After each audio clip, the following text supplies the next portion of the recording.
Shalom, saudara dan saudari yang terkasih dalam Tuhan kita Yesus Kristus. Marilah kita luangkan waktu beberapa menit untuk berkencan dengan Tuhan saat ini, agar dari hari ke hari kita semakin dekat dengan Tuhan, sehingga hidup kita semakin diberkati dan menjadi berkat. Pembacaan dari surat Rasul Paulus kepada jemaat di Roma, bab 15 ayat 7.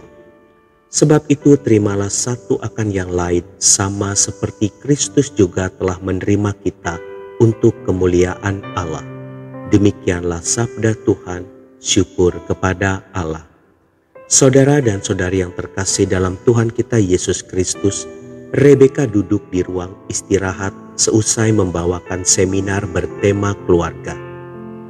Apa yang engkau bawakan tadi sangat memberkati para pendengar, kata Jane, seorang ibu yang saat itu menemaninya. Tanpa mengeluarkan sepatah kata pun, mata Rebeka mulai memerah dan genangan air mata memenuhi pelupuk matanya. Mereka pasti berpikir bahwa aku ini istri yang baik dan bahagia, jawab Rebeka. Apakah kamu punya masalah serius? Tanya Jane. Aku sudah menikah selama 14 tahun dan suamiku adalah pria yang sangat baik.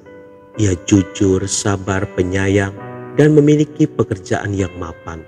Ia penuh perhatian dan selalu menanyakan keadaanku. Ketika aku harus pergi ke suatu tempat untuk membawakan seminar ataupun acara-acara lainnya, ia selalu menawarkan diri untuk menemani jika ia sedang tidak ada acara.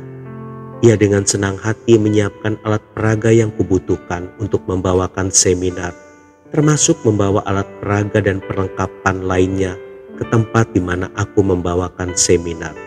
Ia baik dan menyayangiku, kata Rebeka. Sepertinya tidak ada yang kurang, kata Jane.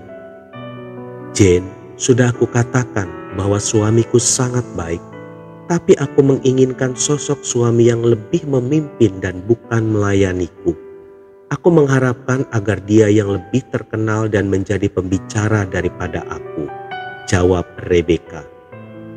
Jane memeluk Rebeka dan memberikan nasihat yang cukup singkat. Ingatkah engkau janji pernikahan yang kau ucapkan 14 tahun lalu? Bukankah engkau sudah berjanji untuk menerima dia apa adanya? Rebeka terdiam sejenak.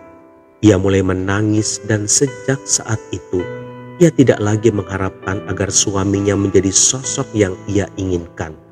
Dia mulai mensyukuri kelebihan-kelebihan yang ada dalam diri suaminya dan menerimanya dengan segala kekurangannya. Saudara dan saudari yang terkasih dalam Tuhan kita Yesus Kristus, terkadang kita tidak merasa puas dengan kebaikan, perhatian, dan sikap melayani yang pasangan kita lakukan terhadap kita. Idealisme yang terlalu tinggi tidak jarang membuat kita menetapkan standar tertentu untuk pasangan kita. Misalnya, dia harus menjadi orang yang tegas, pintar, berwawasan luas, dan lain-lain. Padahal pasangan kita tidak bisa menjadi apa yang kita inginkan. Kekecewaan karena pasangan kita tidak sesuai dengan apa yang kita harapkan akan semakin terasa ketika kita mulai membanding-bandingkannya dengan orang lain. Suami ataupun istri kita pasti memiliki kekurangan, tetapi ingatlah bahwa dia juga memiliki kelebihan. Bantulah pasangan kita untuk mengubah kekurangan di dalam dirinya menjadi kebaikan, tetapi terimalah apa yang tidak dapat kita ubah. 1 Petrus 4 ayat 8 berkata, tetapi yang terutama, kasihilah sungguh-sungguh seorang akan yang lain, sebab kasih menutupi banyak sekali dosa.